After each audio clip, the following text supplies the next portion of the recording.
How to fix headphone icon stuck on any Android device. If you are facing a problem on your Android device that your headphones are still plugged in when they are not, I'm going to tell you some of the fixes that you can do.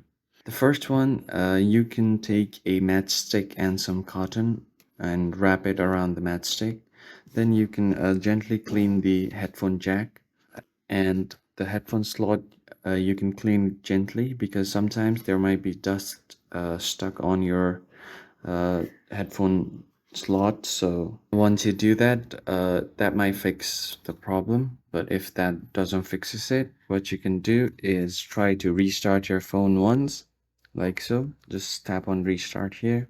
And once you restart it, sometimes the bugs on Android will be fixed after restarting the phone. But if that still doesn't work, what you can do is you can plug in your headphone jack once again and then try to restart your phone with your headphone jack in.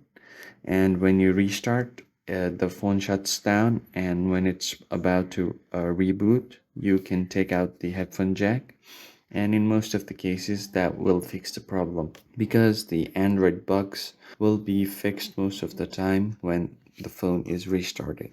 I hope this video was helpful, and I'll see you on the next one. Thank you for watching.